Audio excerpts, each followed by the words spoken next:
So that's why I stick to fun shows and good shows like Masterchef that make my blood pressure go up. And I'm sure our next guest, his blood pressure was through the roof. So let's welcome, I've been waiting for this one. That's a nice segue, right? You like that? I'm getting good at that yeah. stuff. The one, the only, Big Willie himself, Willie Mike, welcome to Totally Driven Radio. Hello, how y'all doing? Good, how you doing, Willie? I'm doing pretty good. Now, like I said, I sit there. Now, I just started getting into MasterChef last season, and I am completely hooked, and I sit there every Monday, and I am sucked into my TV screen, and when you guys are doing pressure tests, I am on the edge of my seat. My blood pressure, I can feel like my head get red, and my ears are getting red, and I can feel the sweat beading up on the top of my head. I could never, ever, ever do that. I mean, how was it for you? I thought I could never do it either, but How was it for you going through that? It was a little, it was a little rough. You see it on TV all the time, and you just be like, oh, I can do that. That's a piece of cake. I make steak all the time. But once you actually put in it and they say it's timed, it's a whole nother ball game. Like, I tell people all the time, if you can't handle the pressure, then you don't need to get in the kitchen. Yeah. And that's the place that truly puts that saying into reality right there. It sure does, all the time. Now, were you a big fan of the show yourself before you decided to try out for it? I was a huge fan. I've looked at it every season, especially season 3 and season 4. I guess those were the characters that really got me motivated into cooking more. And so with that, it led me to audition, and look, I made it. Nice. Now, did you only audition the one time this year, or did you ever try prior seasons as well? No, first time auditioning, and I made it. I wasn't, going back 2 and 3 seasons. No, this was first time, made it all the way through. That's awesome. So were you shocked when you did end up making it through? I did. I knew that it would be like, oh, you made it past Houston. Oh, they called you back. That was it. But when I got the phone call and said, hey, we want you to come to California, then it was like, oh, okay. Then when they said you made the top 30, it was like, can't be. And then when I got the second apron of the night, it was like, you got to be shitting me. It was crazy. This little boy from Houston, Texas is on national television, so it was a crazy moment. Wow. Now, what was like the final thing was there like a defining moment that you finally said to yourself, I'm doing it, I'm going to go out, I'm going to try this? A defining moment? I guess my defining moment was when I went to audition, It was at that moment, it was like, it's no going back. Like, you came this far, you did all the paperwork, now let's see what happens from here. I think that's when it really said, okay, let's go. Wow. Now, how about your family and friends? Were they shocked when you made it? Were they had to be blown away? Well, actually, one of my close friends, Jesse, was in the room when I got the phone call and said, Willie, we want you to come to California, because the whole time I was like, y'all are auditioning, and, you can't say nothing about the audition process. So they was like, well, what's going on? I was like, I don't know. And then they was like, well, maybe you didn't make it. And, you have all the negative stuff going on in your ear from your family and friends, like, okay, well, try again next time. But when he was there and he got the phone call with me, it was like, you were serious. And it was like total and complete shock once they seen that I was actually flying out. And then when I stayed, away, I was like, what's going on, Then when I came back, I was like, I need to watch, and they said the names of the people that made it on the show. And everybody and their mama came out the woodworks, people that wasn't on my team, you know, people that wasn't supporting me then. Once they seen that I made it on the show, then it's like, oh, you know, yeah, that's my close friend. Oh, that's my son, you know. You know, all these people. So it was crazy. So did all them people now want you to start cooking for them as well? They want me to, but I tell them no.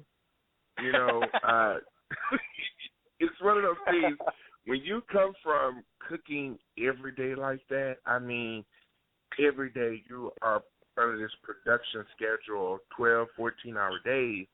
You know, when you get home, you don't want to see food. At least I didn't.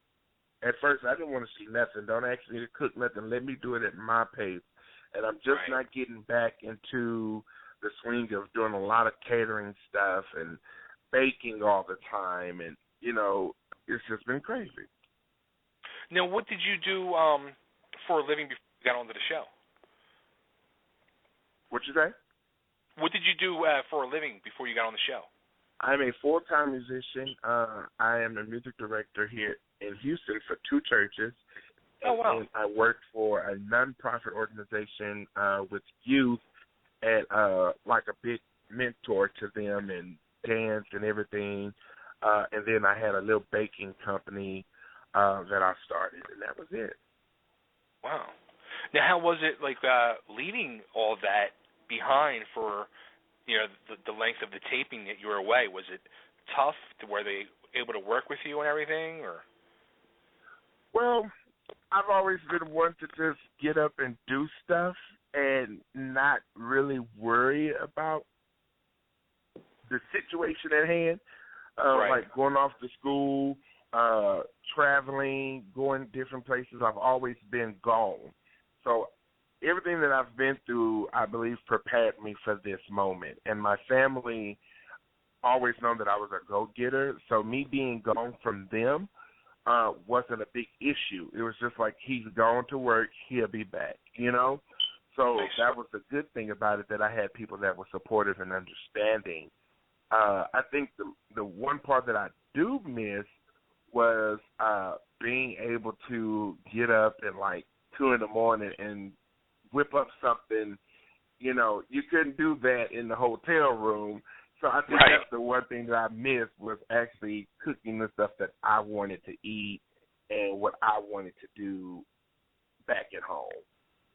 Wow. But other than that, the people, I knew the people was there because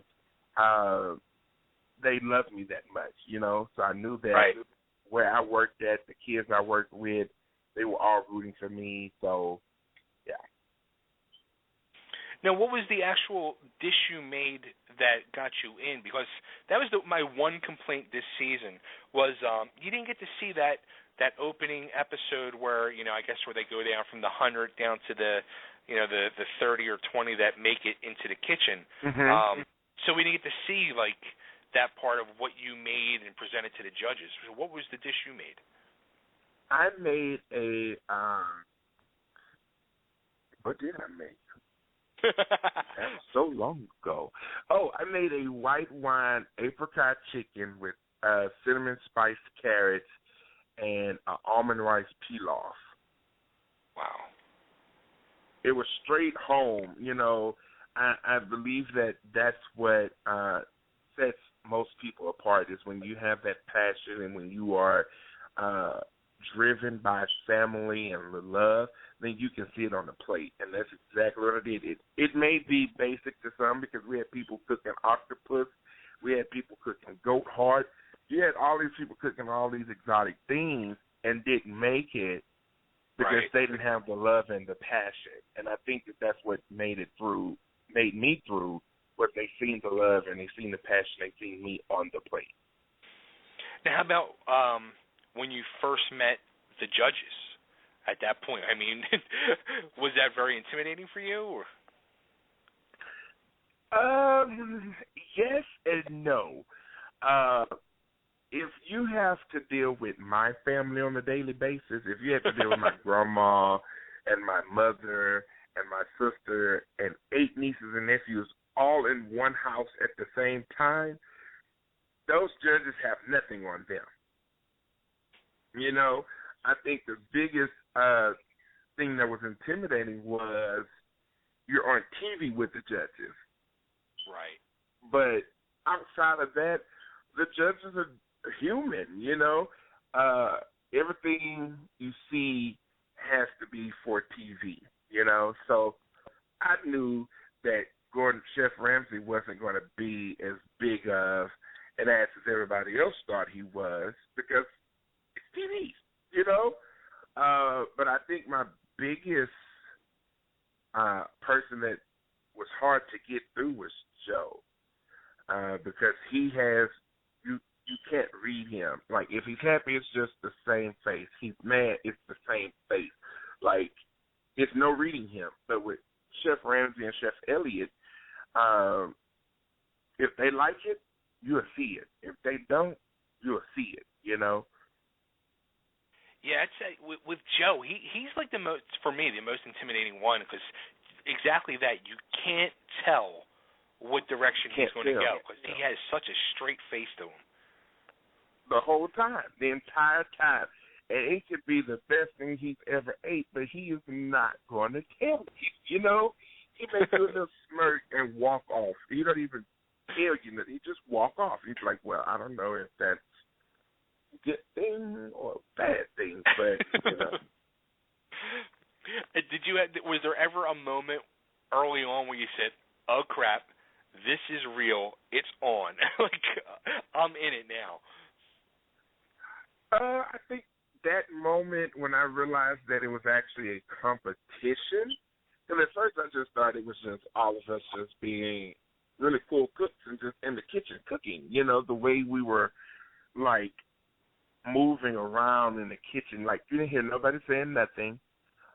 You had a few conversations next to you, but my moment was when they called me up at the beginning, and it was against me and Courtney for the best dessert dish. And I was like, oh, I'm the baker of the competition. I got this. And then by a hair, she wins. Then it's the meatloaf challenge. Then I was like, I cooked this at home. And then I'm up at the top again. But they give it to Francis. It's like, so that's how we're doing it. And so at that moment, early on, it clicked, hey, this is a competition. These people are coming with it. You're coming with it. Anything less than perfection is unacceptable at this point. Because people were cooking their butts off early on in the competition. You know, sometimes you have people that's leading up into greatness. No, that wasn't the case.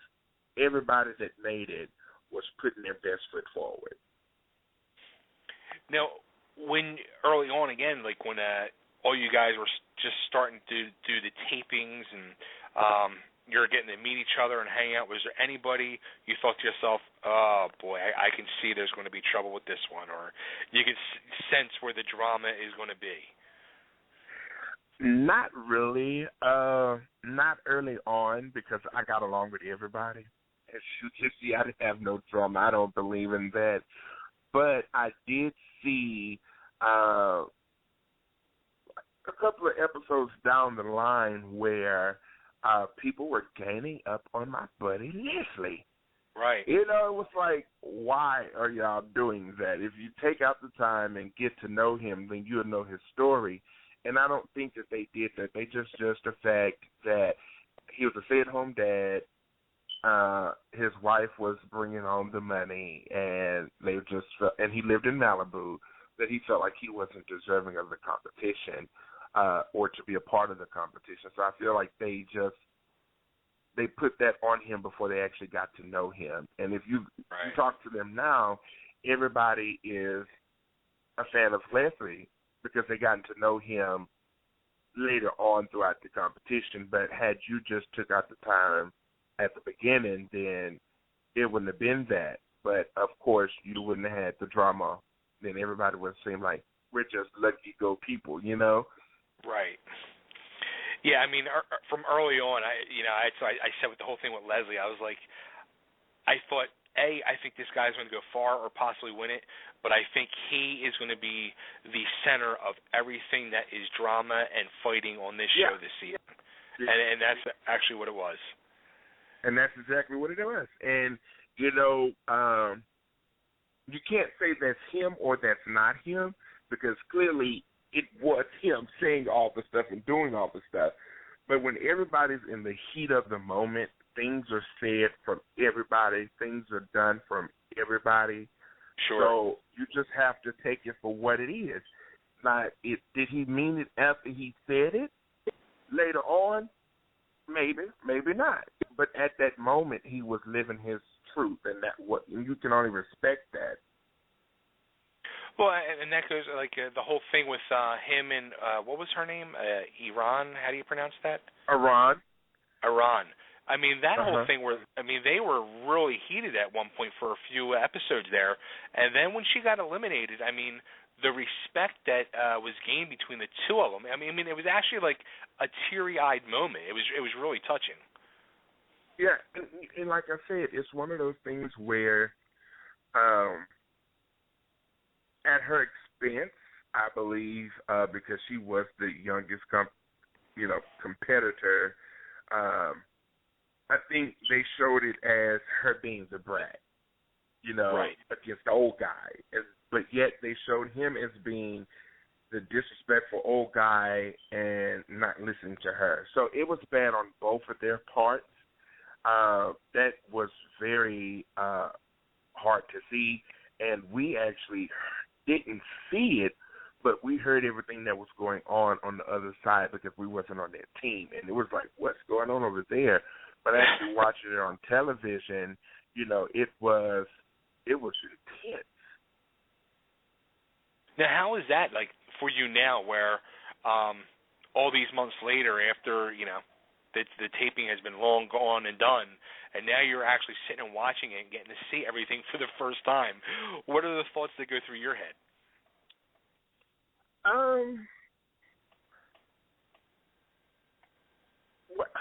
Well, I can't talk about what their thoughts are as far as like the drama that they had, but it was good seeing myself on TV. I didn't know I looked that good on TV. I must say so myself. So from week to week, I was like, really, because they say the camera puts 10 pounds on. I'm already big, so I was like, oh, it's going to look huger, but it didn't. So that was my thing. That's what I was looking at it, But guess the drama that went on, it was like, oh, okay, I knew that went on, but I didn't know the way they were going to put different pieces. Some pieces you're like, oh no, but they didn't catch him saying that, and it's like, oh, okay, but they can't edit what you don't give them. Yeah, now, with the whole drama thing, too, I mean, being that is a huge part of the show, did that make you nervous going into it? Like you didn't want to get caught up in that? Or, you were totally prepared for anything drama-wise to happen? I was prepared. I was prepared for the drama that was going to take place. I knew that going into the competition, not everybody's going to like you. Not everybody's going to accept you. So you take it for what it is. But my response from people was everybody loved Big Willie. So if it was drama that went on, I was the person that they came to and talked to and cried on the shoulder, and I uplifted them the best way possible because, mind you, I work with troubled youth and teenagers and stuff all the time, so I just looked at them as big kids, just full of drama, That's how I looked at everybody in that competition. So it's either I stoop down to that level and be filled with drama with them, or I just continue to be the person that I am, because outside of this competition, I still have a life to go to. And do I show myself as being an evil, malicious person on TV, and then my kids look like, oh, that's the way you're supposed to be to get in life? Or do I show them that even being, it can get you so far? And I'm glad that they really put emphasis on when I said that your attitude determines your altitude, because that is so true. As a trouble youth at one point in my life, I didn't understand that when my grandma told me that at 13. But I quickly realized it when I wasn't invited places. I wasn't asked to go anywhere because somebody heard me talking back to my mom. And that really made me feel bad. So I used that and turned it around, fixed my attitude, and it's taken me so many places at 26 that you only dream of going, So, yeah.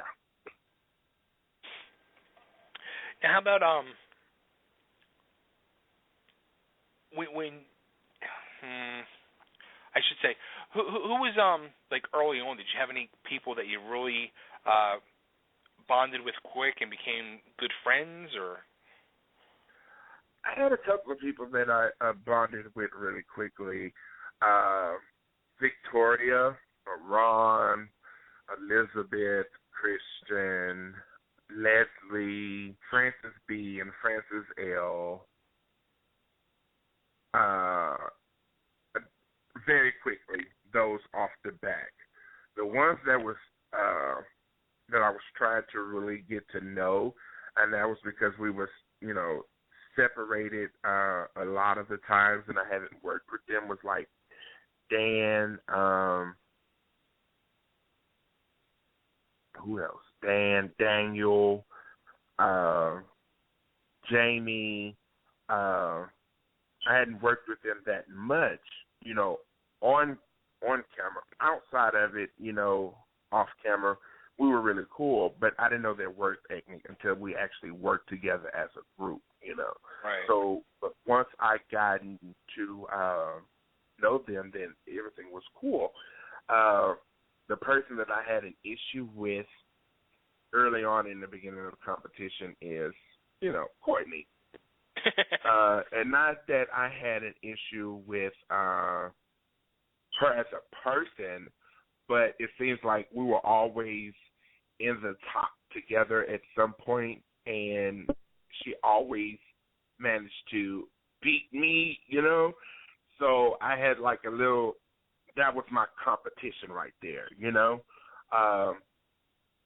And even after all of that, I've grown to love her too, Like I said, you have to realize, hey, it's a competition. People are going to play the game different than you are.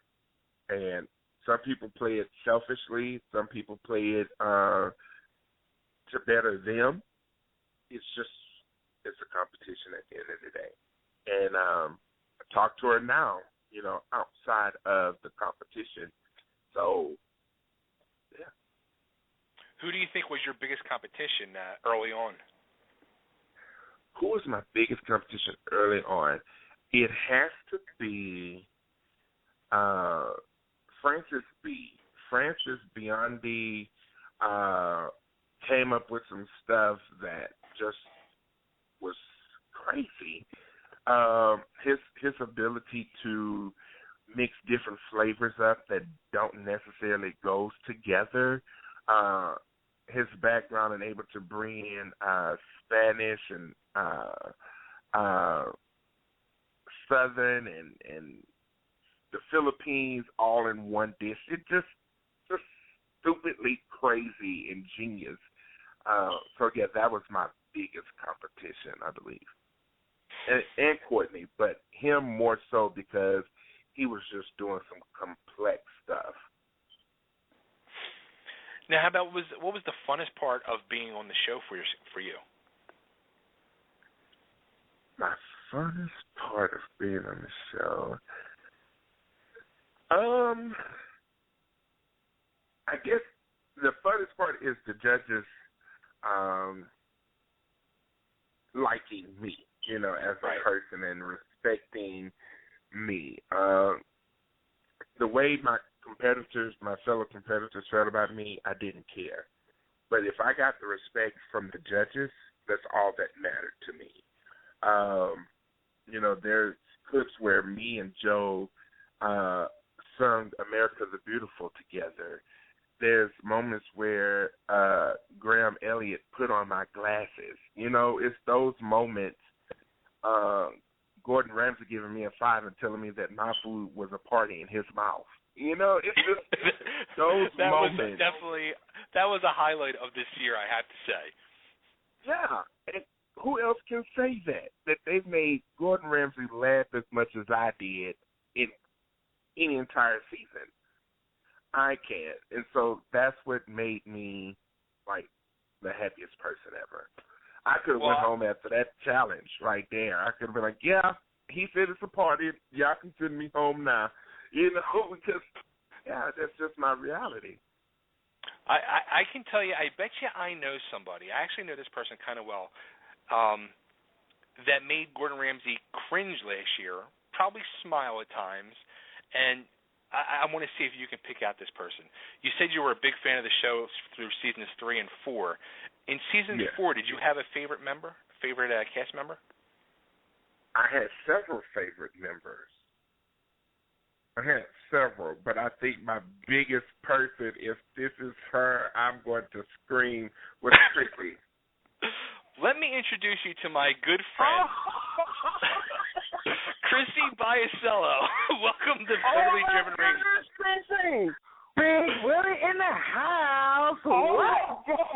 Big Willie, I love you. Can you just come and live with me? Because I love you. Oh my goodness, I'm so about to cry right now. Oh my God.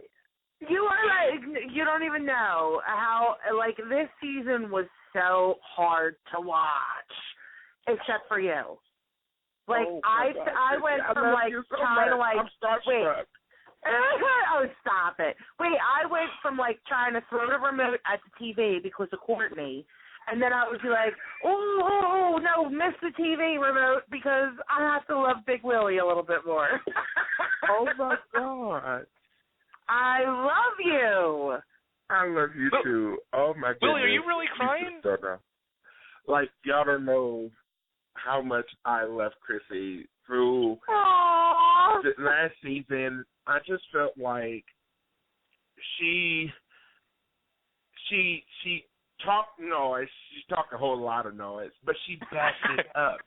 And she reminds me so much of Leslie. Like, if you know that you can cook and you know that you can throw down with the best of them, it's no reason why you can't talk shit. You know what I'm saying? It's like, that's what we do. And even at home, when we're playing spades and dominoes, we know that that's what we do, so we talk noise, So, oh, my God, this is just a crazy moment. No, seriously, like, you have no idea. Bay and I are friends. His wife and I are friends. Like, I almost think of them like family. We got really close. Last year, they were interviewing me, and we got really close, and I love them like family. And when I found out that he was going to interview you, you can ask Bay. I literally, like, texted him, like, nonstop. She was blowing my phone up. I was like, where's Big Willie? You better tell me when Big Willie's calling. I got to talk to Big Willie. Oh, my God. And let me say this while you mentioned that. I have to apologize for last week. One of my friend's mom died, and I was with the family cooking, and I totally forgot that it was going on. And then Clay, my publicist, was like, hey, where are you at? And it wasn't until like 11 o'clock, and I was like, I'm so sorry. So I want to deeply apologize for that. And I'm glad you all things had me happen. back. Yeah, absolutely. As long as you were all right, I was like, I'm talking to Chrissy. Oh, my God. So now, Willie, I got some questions for you, doll. Okay. Because I the only person I really, like, got to, like legitimately talk to, because, like, I'm so busy and I haven't really reached out to anybody yet, it was Iran. And, and she kind of filled me in on some things, But I've never be it from me to make you speak ill of anyone. But was Courtney really that hard to tolerate? Early on, it was hard, and it wasn't hard because of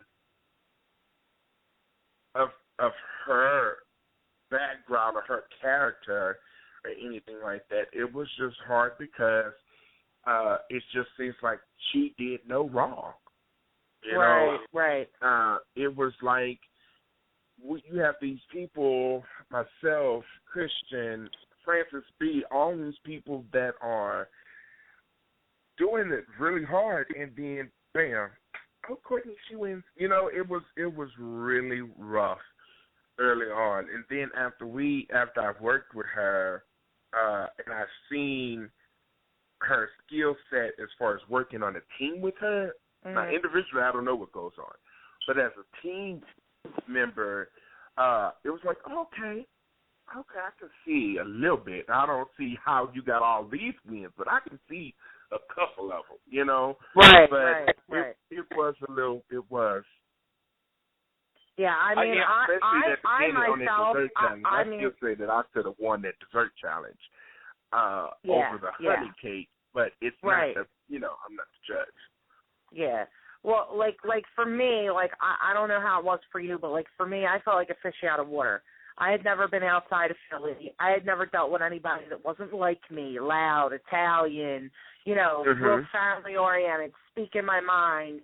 And I felt like I kind of got, like, put in, with the exception of Miss Sasha and Malcolm and Kathy from the Bronx. Like people that were like me. When they got eliminated, I was kind of like, okay, I don't have anybody to get along with. And I missed my family, and I was just miserable. Did it get to you? Did it get to you like that? Did you kind of feel like a fish out of water? I didn't. Honestly, I didn't. And because my mom has always, like, taken me different places. My mom has, as a single parent, made sure that I was exposed to a lot of things. So everybody that was in that competition, I have dealt with either in my family or I have dealt with them in some capacity. So I knew how to handle, like, Leslie, because he reminds me so much of my older cousins. They talk so much noise, and you just like, shut the hell up, you know? Yeah. And then you just walk away from him. He seems like a teddy bear. Exactly. And you have people like Elizabeth, who she can just throw the sharpest shade without seeing anything with those eyes and just one-worders. She reminds me of myself and my cousin. You know, it's just like you take those little things that you see with people, and you be like, oh, okay, I know how to deal with this person. Oh, I know how to deal with that person. You know, and so as they started leaving, I think the biggest heartbreak, that's when I first cried on the show, and I loved him, I think, more than a couple of other people, was Tyler. Because Tyler was rough. Tyler was in fact that down home country Southern boy. I know that Cutter says he is, but it was really Tyler, and he was just so genuinely nice and caring and loving. He didn't surround himself with drama. He didn't do none of that, and so to see him leave on a thing that he didn't do intentionally, you know, it just that was really hurtful. Yeah, that's how I don't know if you remember Bessie from last season. She was the one that looked like Katniss from Hunger Games. Yeah. She had the bow and arrow. Yeah, that's how Bessie was. Bessie was just quiet. She didn't get nobody's business. She was just a very happy person.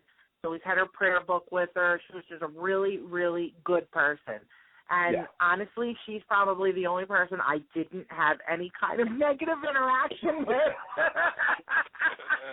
Because, like, come on, Willie, you know how they rush you out the door. You got to be on set at this time, and then you're in the holding room for hours.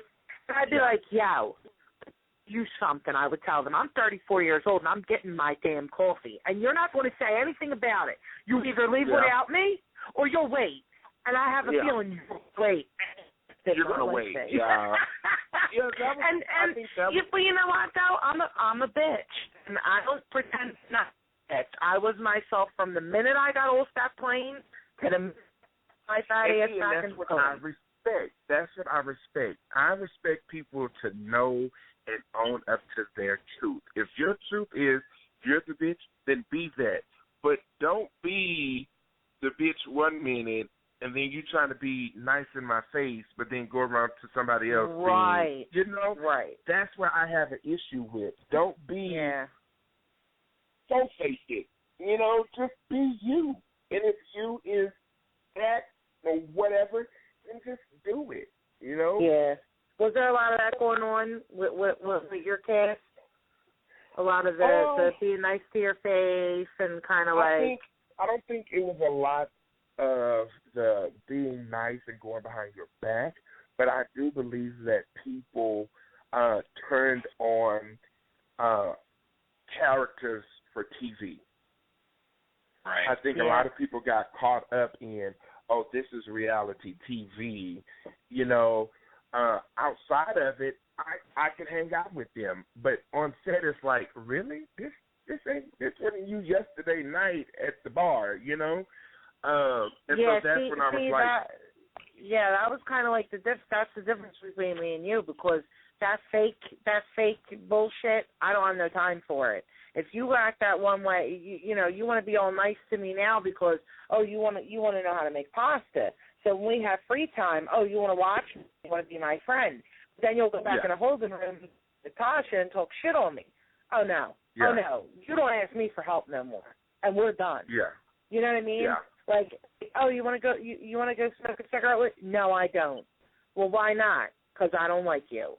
And that's it. I would shut my hotel door, and that'd be the end of it. You know what I mean? I don't have time to pacify people, and that's where a lot of the animosity on set was, because I didn't take anybody's shit. I let them know you're either who you are, or I'm going to find out who you are, and if you're not who you say you are, we're going to have a problem.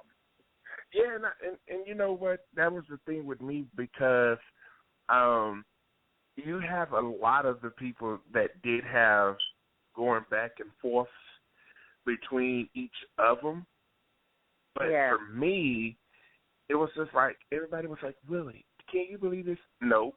If you can't go and tell that person that, don't come to me, because you ain't going to go back and say, Willie said this, Willie said that. If you have an issue with that person, go to that person. And that's what I stood for, and that's what I did.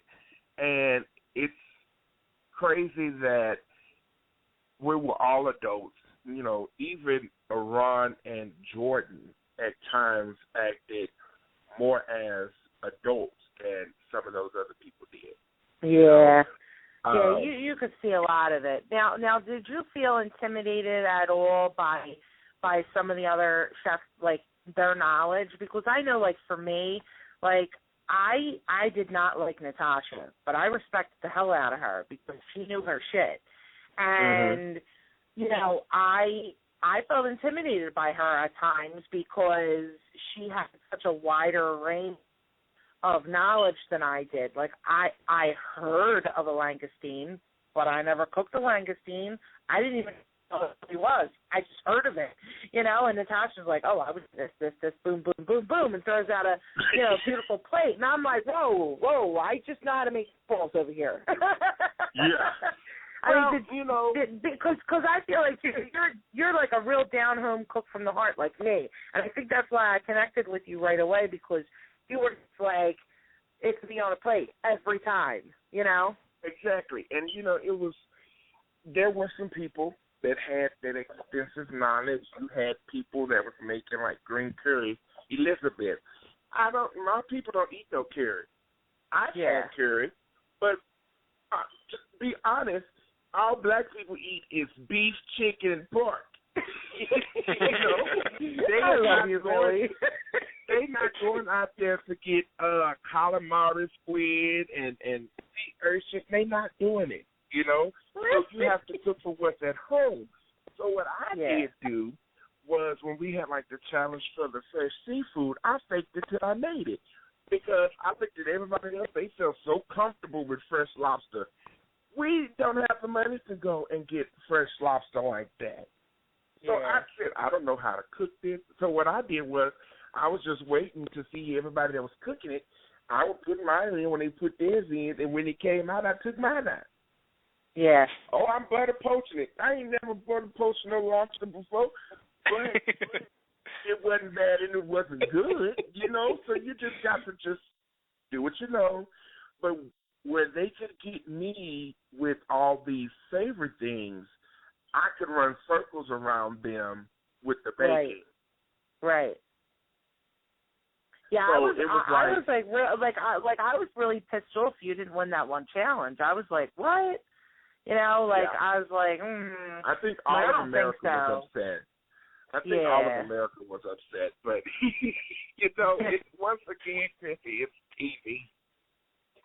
Yeah, I mean, I don't know. It's like sometimes, like I think back, like I wonder, like, you know, what was I really that good? Did they just keep me for drama? You know what I mean? Like I wonder, like I doubt, because now that I kind of know what it's all about and, you know, the production and everything, like I second guess myself. But then, you know, when I go, I'm doing a cooking demo for my clients and I get that validation from them, I'm like, you know what, I am good. You know what I mean? Like I do second guess myself sometimes.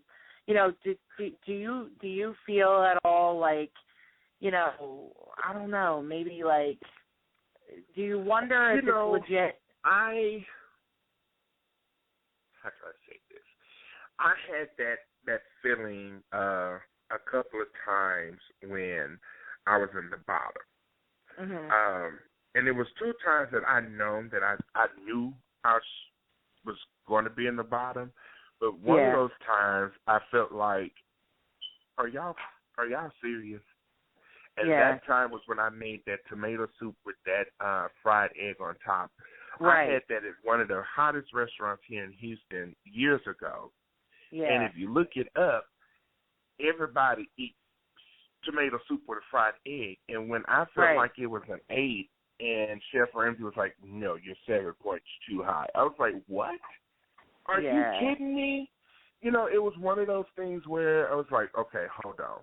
Now, are we judging the food here, or are we judging something else? That's was at that moment. Now, that dessert pasta that I made, I know you can make dessert pasta, but at the end of the 10 seconds, when we did the countdown, and I was going to do my flavorings and my cinnamon and stuff, the cinnamon thing fell off into it, and I knew I didn't have time to replate it or start another creme anglaise. So it was horrible. I knew that. So that was the one time that I knew it was going to be regurgitated dog vomit, in the words of Chef Ramsay. I knew that was deserving. But that other challenge, I still don't believe it. And then I've had people on Twitter and on Facebook who actually made tomato soup with a fried egg and a poached egg, and it's the best thing that they've ever had. Yeah, I don't know, like I remember, like I at one point I had just had enough, and I wanted to get sent home, and the first time I tried to get sent home was on catfish. I left the skin on. I didn't soak it in buttermilk, and I just played dumb. I was like, well, I don't know how to cook catfish. I know damn well how to cook that catfish. My grandfather, I come from a long line of fishermen, and you know what I mean? My grandfather's a farm boy from, you know, Swope, Virginia. So, you know what I mean? Like, I knew what I was doing, but I had enough. I had enough of the drama. I had enough of the backstabbing. I had enough of everything. And I remember, like, I was just, like, thinking, like, why aren't you sending me home? Like, and then I tried again with the muffin. I put Jell-O in a muffin. Now, come on. Big Willie, come on. Now, did you honestly think I didn't know to not put Jell-O? I mean, come on. I literally tried to sabotage myself, and they would not send me home. And I was like, well, why am I still here? Why am I here? You know. Yeah. Well, when you say that, I mean, I got to ask the question then to Willie, and we asked this to you, Chrissy, last year after you were off the show. Did you like the way that the show portrayed you? Well, yes and no. They portrayed me as the person that I am. That's me on the daily basis. But it's some other challenges that they didn't show me in that I really think I did pretty good in. So they just, in some instances it just made me seem like, oh, he's just the down-home Southern cook, But right. Like when we did the salmon challenge, they didn't show me at all. Like, is that to say the Southern boy can't cook salmon? Mm-hmm. So I think it was just like that. But as far as like, the loving person and the person that I am, yes, they did. I just feel like I could have been shown a little more in camera time. I do like seeing myself on TV now. I actually love that, getting up and everybody saying, oh, you look good on TV. Yes, I know I look good. I look good off camera too, people. So, oh, my God, Billy, I love you. Oh, I love you too. So I think that was my, yeah. But overall, yes, they did. Now, if you had to go through it all over again, would you do it again? Yes, I would in a minute. You know my answer to that. Yeah, I would. Chrissy said you would again. Hell no. Well, let me say this. I would do reality TV again. But do I want to be amongst drama-filled programs that's like based around it? I don't know if I would do that again. Well, that is all reality TV. That's the bottom line. No, well, that's a good one. That's the good shows. No, look at like Food Network Star. That's a hot TV show. It's about cooking, but do you see the drama? No, because everybody. I never saw the show. Oh, Big Willie, those guys from last season with Rodney the Pie guy, and they were actually staying in our hotel at the DoubleTree, and they had all kinds of freedom that we didn't have, and they actually got somebody was banging somebody in the hot tub. Oh. So maybe that's why they don't show the drama on the Food Network. Oh, well, yeah, that could be that too. And, and I think it's so planned and it's so perfect the way that they have it set up where we aren't, able to talk to loved ones, none of that. Because when you don't have that, then you are, you're intense, you're emotionally trying to break out. So by all means, whatever you need to do it. Because you don't have the freedom to do the stuff that you would normally want to do. Right. Yeah. Because you're under contract.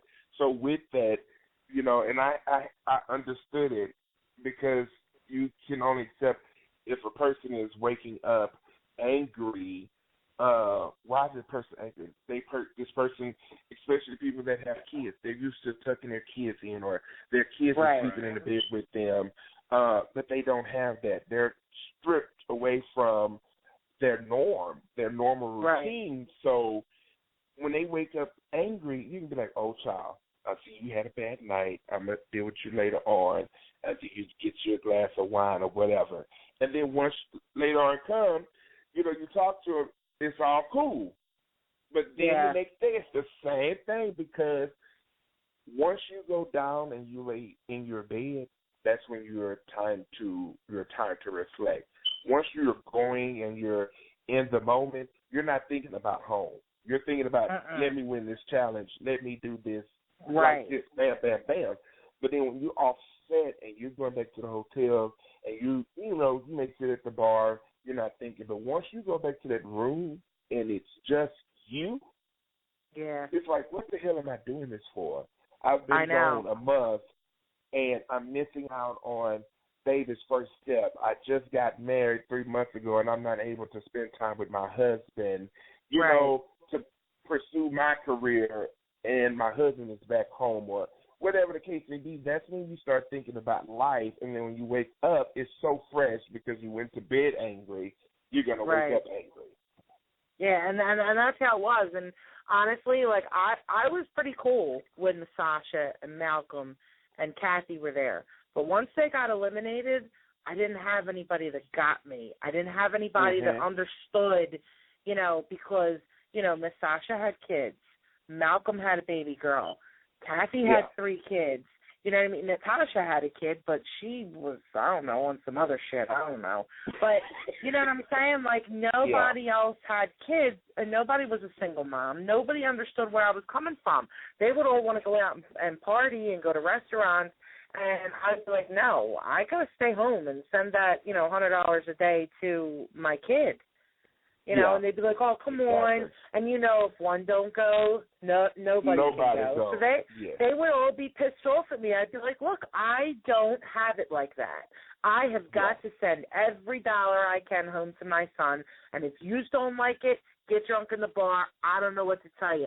I'm not going out and getting all banged up, blowing money that's for my child, and then going hungover to set the next day. Screw you. And I literally would shut my phone off, shut my door, and I didn't care what they said about me. I had priorities, and nobody got it. And they would wonder why I'd wake up miserable in the morning. and like I said, that's what I say, it's so strategically planned like that, because they know when you strip stuff away from people, this is how people are going to act. Right, and they get their drama. Absolutely. So, now, what if they plan to do? But what if they plan to do like a past cast member show, like you know what I mean, like a play? I would do it, and I would wear their ass out. How about you, Chrissy? Come on, you wouldn't do it right now. Honestly, I think I play. Honestly, Faye, like. I'm going to have to say no, but I think my son would be very disappointed with me if I turned it down. So I would have to say Mikey would probably make me do it, but I would not be happy about it.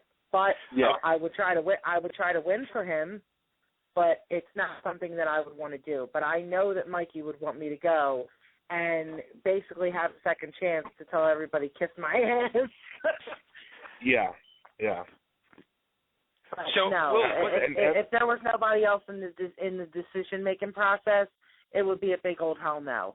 And it wasn't the cooking. The cooking I loved. I loved everything I learned. I learned everything. But it was the production and the drama that I just couldn't do. I could never deal with that again. Now, how about you? What's your future plans now? What do you have that you're cooking up? Well, I'm trying to get in the talks of getting a clothing line for big guys. I'm trying to get a eyeglass line, because y'all know I love my glasses. Absolutely. And I'm trying to get my own like TV show or web series.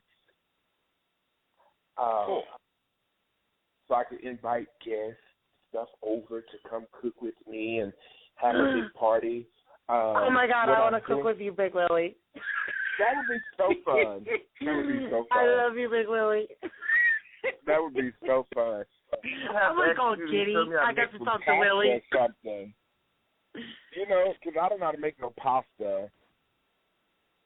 Oh, I can show you how to make pasta. I can make pasta with my eyes closed and two hands tied behind my back. Yeah. We got to get Big Willie out here in Philly. And dim sum. Huh? We got to get Big Willie out here in Philly. Oh, my God. Big Willie needs a cheesesteak and a Yingling. I would so come to Philly. Oh, my God. Willie, you have a bed at my home anytime you want. I would so come to Philly. Like, are there any events coming up? Just Sunday dinner at my house.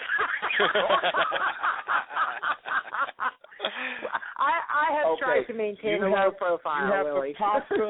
You have the pasta, and I bring the dessert. Oh, Willie, you are dessert. Oh, yeah, I am kind of sweet. I am kind of sweet. Because I don't think anything on my table could be as sweet as Big Willie. Honest to God, you were like, seriously, you were like the Masterchef sweetheart. I don't think there was a person alive that had anything negative to say to you. Yeah, I think you were the most. They probably just didn't say it. Well, I don't know. In my opinion, and I've watched the show since day one, I think you were the most lovable contestant they have ever had on any season. I'll tell you what, the moment I saw Willie, I said, the star of the season. Right there is Big Willie. Right there. Without even trying. You were just being you, Willie. Huh? What's that? Why did not go any further? You know why? The world may never know.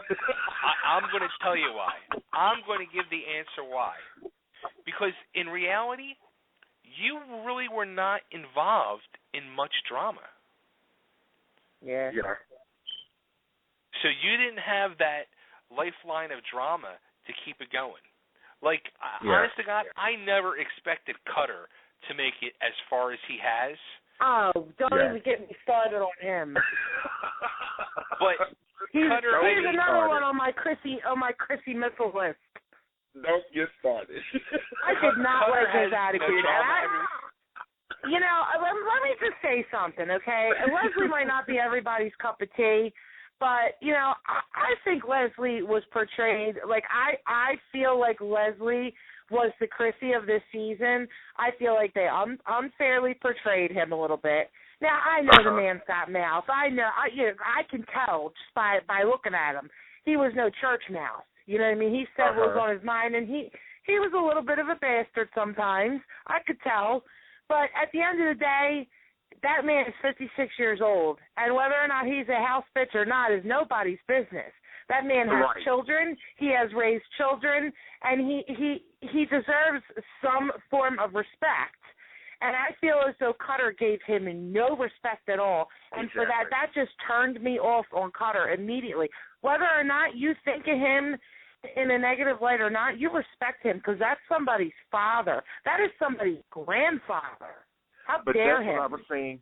But that's what I was saying earlier was if you don't know or you take the time to get to know somebody's story, then you don't know them. You don't know why. And they showed Leslie mention it a little bit on TV. When he first met his wife, he had been in business 25 years, and his wife had 5 kids, 5 daughters before him, and she was ready to go back to work, and he said, well, I'm ready to retire. And that's how that happened. But if you don't take the chance out to understand why, then you just think, oh, he just living off his wife in Malibu and this and that, but you never took the time to get to know him. So you're attacking his character. You're not even attacking his food. You're attacking it, and you're taking it personal, and that's where I had the issue. If you're going to talk about my food, then talk about it. But if you're going to attack my character, you need to know who my character is outside of this competition. Right. So I'm stuffing my face with meatloaf. Oh, it ain't my meatloaf. Oh my God! I made barbecue bacon wrapped meatloaf tonight. Oh, come on. Wow. So good. You're killing me. I gotta keep spicing it up over here. Yes, I gotta do something different. Do you know if these kids they would have chicken cutlets and meatloaf every other night? Oh. So I gotta think of new ways to do. I'm tired of eating meatloaf. There's only so many different things you can do with meatloaf. So when in doubt, wrap that bitch in bacon. Right. So let me ask you, I'm sure, Willie, you've heard the news. I mean, it's been a huge news story here in Philly this week is the whole Shady McCoy of the Eagles stiffing the guy in the burger joint in Philly. I was at that burger joint a couple weeks ago, and one of their meals that they have there, one of their burgers they do, is a cheesesteak cheeseburger donut, where they get a cheeseburger and they top it with a cheesesteak with fried onions. They put whiz over top of all that, and it's sandwiched between glazed donuts. Heaven. I need that in my life. I'll tell you what, it's freaking phenomenally delicious. I'm in the process. I open up the test kitchen at like 2 in the morning, but I'm in the process of making a cinnamon roll breakfast sandwich, and it's going to be like chorizo, bacon, eggs, and cheese all rolled up into a cinnamon roll. Oh my God! With a maple frosting, and then you cut it in half. That's what I'm in the process of making. See, you know the only thing that would make that sandwich better is Scrapple. You don't know nothing about Scrapple, Big Willie. You got to come to Philly and get yourself some Scrapple. I don't know what that is. Oh my God, Scrapple is the food of the gods. It is like, okay, it's like whatever they don't want from the pig, they grind it up with some cornmeal and fry it up. Oh my God, stop! You don't even know. Oh my God. It's like a Pennsylvania Amish Dutch thing, so it's kind of like only in this area. Once, like you might think, like, ooh, I don't want to eat, but once you put it in your mouth, it is like a party that you have been invited to in your own mouth. You can't stop eating it. It's so delicious.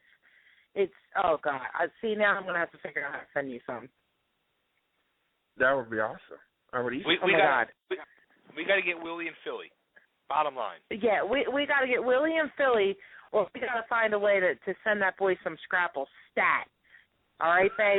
We got to get on that. This boy needs Scrapple in his life. I've never had it before. Dry ice.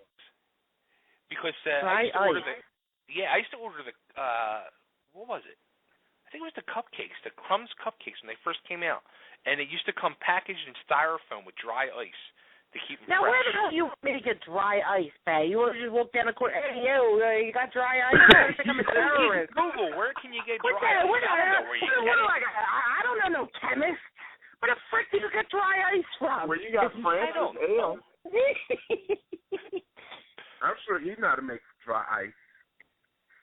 I gotta be honest with you, I don't even know what the frick dry ice is.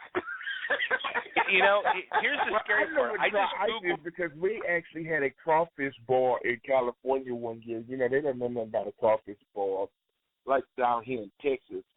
And we shipped like 60 pounds of crawfish from Texas to California. Ooh. On dry ice. And they were fresh and they were good. Yeah. I just Googled, where do you buy dry ice? And the number one thing now, is see, dry with ice. all this 9/11, that is probably not the smartest thing to Google on 9/11. I'm just saying, Bay.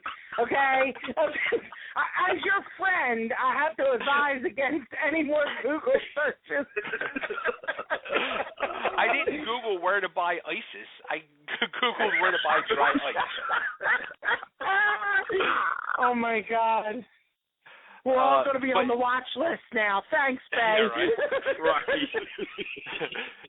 DryIceDirectory.com, or they have the top Philadelphia searches, PhiladelphiaDryIce.com, which is down on Hart Street or whatever, down by the stadiums. So there you go. Oh, well, there we go. We'll go down and get some dry ice. I want an authentic Philly cheesesteak sandwich from Philadelphia. I know we can do, because there's actually a couple places. I think there's a tasteofphilly.com. I think you can ship Tasty Cakes, which is a local, kind of like a Little Debbie, but it's like a local thing. Tasty Cakes. I know they do soft pretzels, but not them stupid super pretzels. You don't know about a Federal Street pretzel, Willie. Water rice. No. Water rice is Italian ice. Oh, we got Willie. We need Willie in Philly. You'd never go home. Oh my God! And a Primo's hoagie. Oh. Well, I was actually thinking about moving to New York or Philly. Well, you can move to Philly. I got an extra room, Willie. I'll take care of you forever. Well, don't take care of me. I love Willie. You don't even know. My I said to Mikey, can Willie come with us? And he said, absolutely. No questions asked, nothing. Can Willie? Absolutely, he said. Like they're missing a beat. Absolutely. I love that kid. That's too funny. And how old is he? He's 14. Oh, okay. Right away, like, cause he watched every season with me. So this year, he watched, and right away, as soon as we saw you, we both looked at each other, and he was like, "Mom," and I was like, "I know, Mike, I know," and we were like, "We love Willie." We were like the Willie fan club over here. Wow. So y'all ask me questions. It's my time to ask questions. So, with these top three, who do you not want to win and who do you want to win? Chris, you already know your answer. Well, I think it's obvious. Listen, I don't have a nice thing to say about her. I don't like her, and I heard through the grapevine, because remember, she's a New Yorker living in my city, okay? And I've heard some things that she has said about me. And, I know a lot of people, okay? Don't come in my bars in my town and talk shit on me and think it's not going to get back to me. So, to be honest with you, that's where a lot of the animosity for me, because I'm not just going to hate somebody that I see off TV. All right, I may dislike the way they portray themselves or whatever, but no, I do not like her, and there are many reasons why I do not like her. And to be honest with you, I wish that she would fall and get back on her pole where she belongs. Right. Well, I am over her. So you don't want her to win. So who do you want to win? Oh, see, this is so tough because right away I loved you. I loved Iran. I loved Leslie. I loved Elizabeth, and I loved Victoria and Tyler. Yous were like my top, almost in that order. You know what I mean? Uh-huh. And for me to choose between Elizabeth and Leslie, I would like to say I would like Elizabeth to win because I think that she's going to do great things. I think if Leslie wins, I think that he should donate the money and put out a cookbook, because I don't think he needs the money, and I think he should maybe donate it to like maybe like a Blessings in a Backpack, one of the the after school programs where they feed kids, make sure they have food on the weekend or something like that, because I really don't see him needing the money. But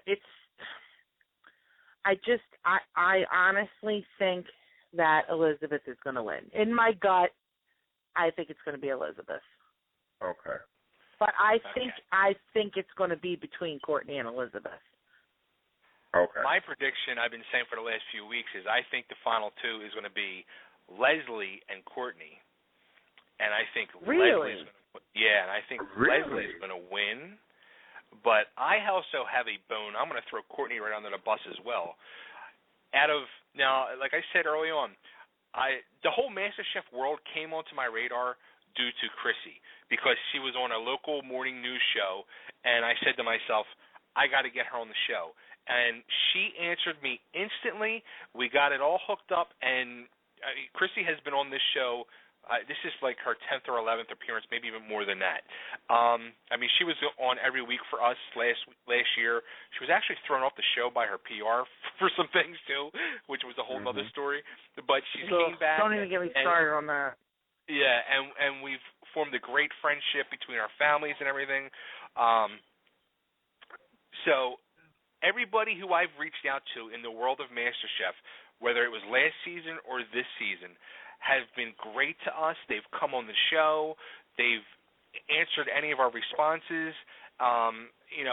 We even had Luca on last year, who was great. This year, you were the first one.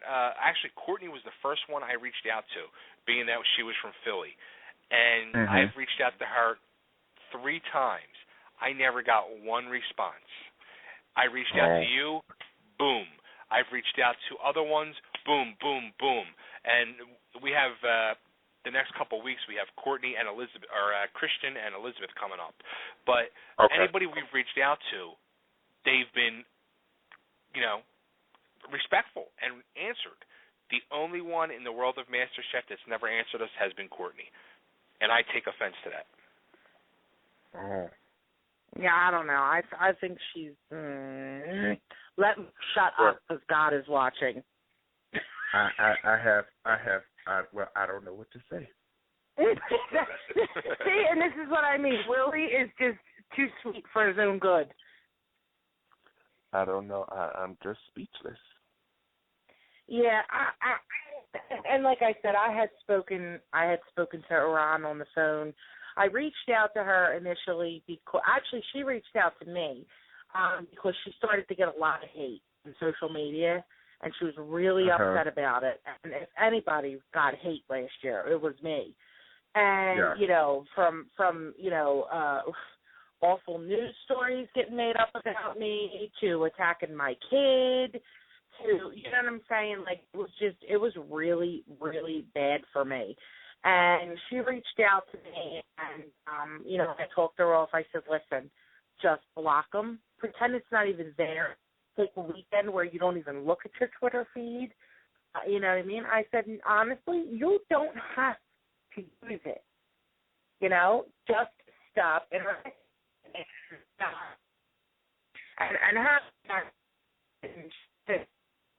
that he kind of felt like Courtney brought it on herself sometimes, I guess, the way kind of like she is. And I actually read an article where she was interviewed and she admitted that she didn't really have any friends from the show. So I just think it was rough to be around her. That's why I asked you, how was it actually to be around her? Was it hard? Mm-hmm. Yeah. Let's stop talking about her because it's making me sick. I'm how excited I was to talk to you, and I honest to God, I'm so happy to hear you're doing well and you got all these big things because you just lit up the TV. You were just so endearing and so sweet, and there was nothing fake about you. And I just recognized that right away. Because I remember, I think one of the first things we tweeted each other was real recognized as real. And yes, I did. I was just like, that is one genuine dude right there. I just loved you for I saw you. And I was just and I was almost looking for somebody to give you a hard time. Because if anybody on that show gave you a hard time, I was oh no, I don't think so. And I was going to be I was just going to unleash on Twitter. Don't you dare! I will find you. Okay, and it's funny because I was that way with Malcolm. Malcolm, oh my God, I love Malcolm to death. I believe that's not Malcolm. Yeah, Malcolm is the fit chef, right? The what? Fit Chef. No, that's Eddie. No, that's Eddie. That's Eddie. That's Eddie. That's Malcolm. Yeah, Malcolm is the one. He's from Boston. Yeah. He got out kind of. Yeah, I know exactly what you're talking about. Yeah, but can I I have 4 younger brothers, and something about Malcolm, the minute I met him, it just reminded me so much that me and him just instantly connected. And, I loved him like I love one of my brothers. I talk to him almost daily. If we can't, if we fall in touch or whatever, but, I don't know. It's the whole thing, honestly, it wasn't almost I don't know, just an eye-opening experience, I think. It was almost therapeutic in a way, because I was like, ooh, I know that's me, but maybe me shouldn't be me so much, So, maybe, whoa, take it back a little, girlfriend. You know what I mean? Because, there were some times when I was like, oh, my God, my grandmother was watching this, and I would get a little embarrassed, and I'd be like, oh, my God, I can't believe I just said that. Oh, my God. So for me, it was kind of you know what?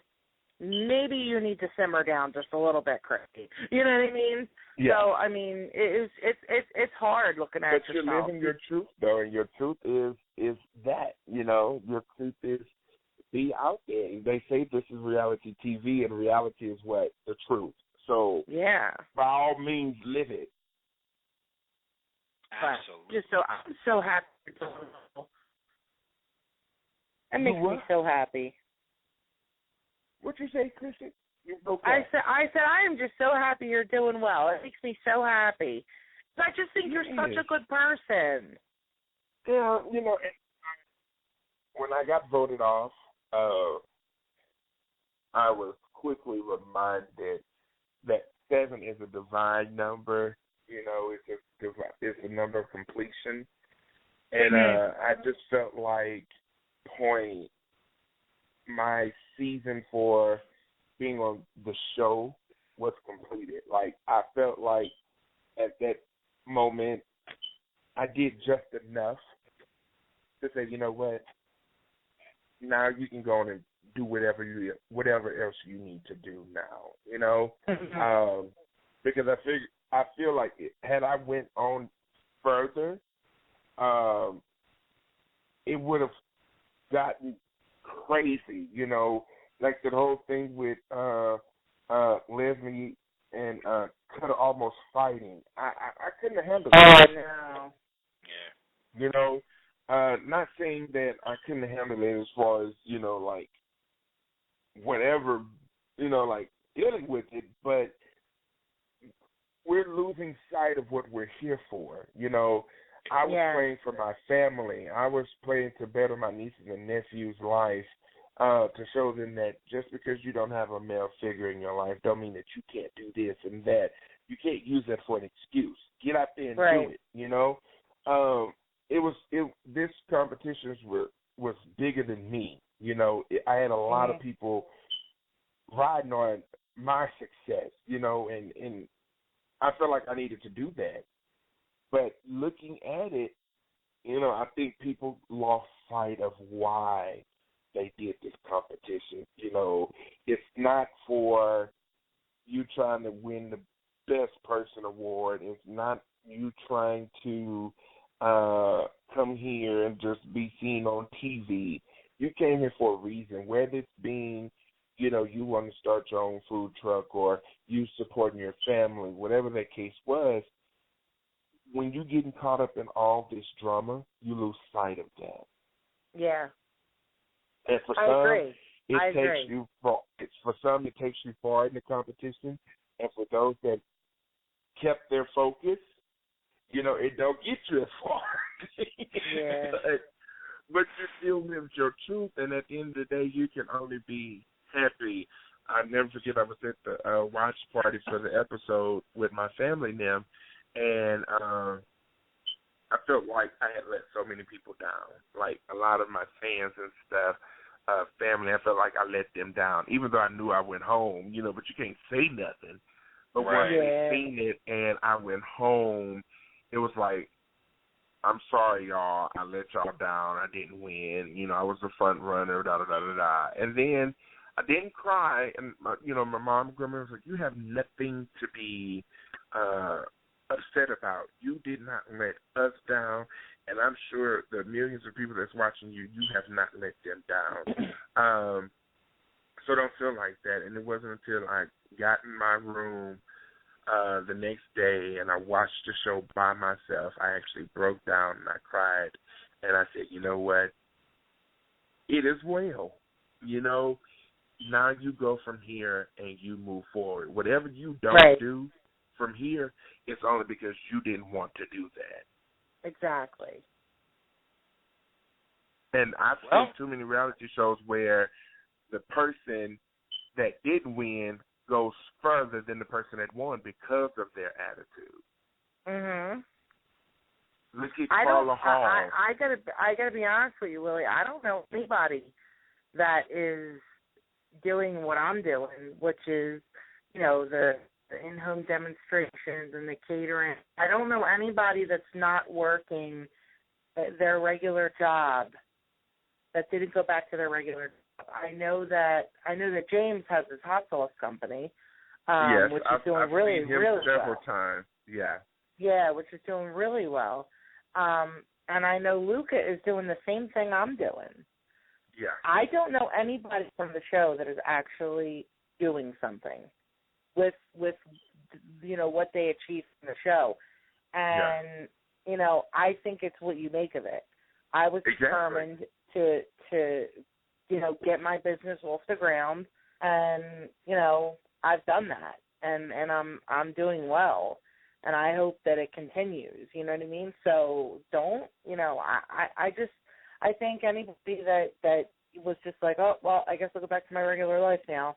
I think, maybe they just think they can or whatever. Honestly, I don't know if you had JP as a wrangler. Uh-huh. Did you have JP? He was yeah.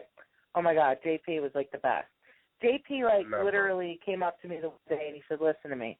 He said, you got something that none of them have. He said, and I guarantee you, he said, if you play your cards right, you'll go further than the winner. If you don't win, you're going to go further than the winner. And I kept that with myself. And, here I am doing the same thing that Luca's doing. And I'm just as busy as Luca, So something like that you can relate to, like an American Idol, where look at how many people that did not win the show have gone on to bigger careers than the people that actually won it. It's a matter of work. Absolutely. Jennifer Hudson and what's that? Daltrey and Daltrey, yeah. Catherine McVie, she's got a new TV show now, and I still to this day I hear Jennifer Hudson and I get chills all over my body, and I'm like, what were they thinking when they didn't pick her to win? I don't know. Yeah. Well, all right. Well, we got to wrap up this love fest, everybody. This has been great, Willie.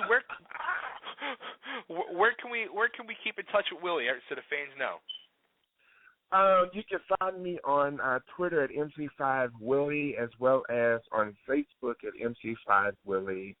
WillieMike.com will soon be up, and you can keep me however. I post every day on Twitter. I'm trying to get into the thing of Facebook, so I'm going to be doing better on there.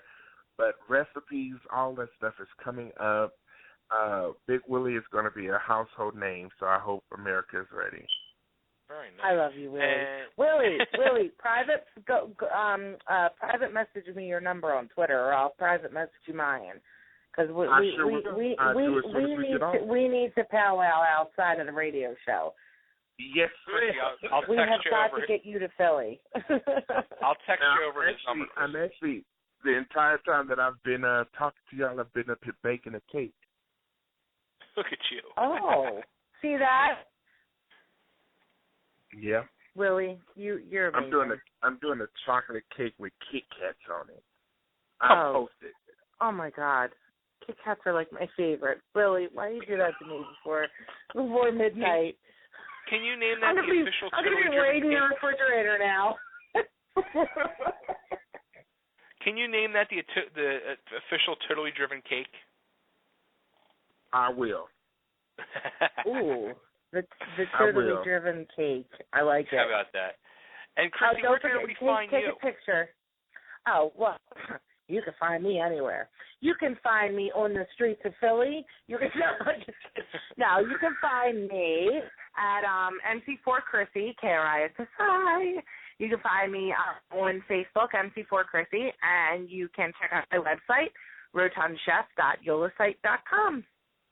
How about that? And you know what? I never got an ID from Chrissy, so I need this is Chrissy from Masterchef, and you're listening to Totally Driven Radio. And then, Willie, I'm going to need one from you afterwards as well.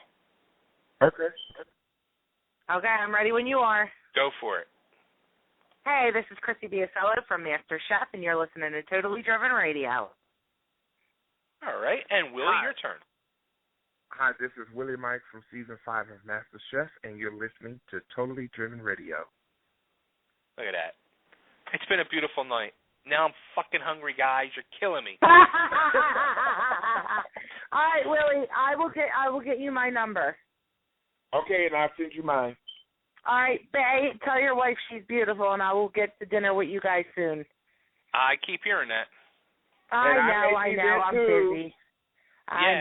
busy. I'm busy. Yeah. We're all busy. All right, I love you both. I'm going to bed. Bye, guys. See you later. All right, Bye-bye. Willie, thanks so much. Take care. We'll talk soon. Chrissy, good night. Make me some food. And, Nick, you still there? Yeah, I'm still here, man. Oh, man. Love fest. It's a beautiful thing. Wow. Hell of a show.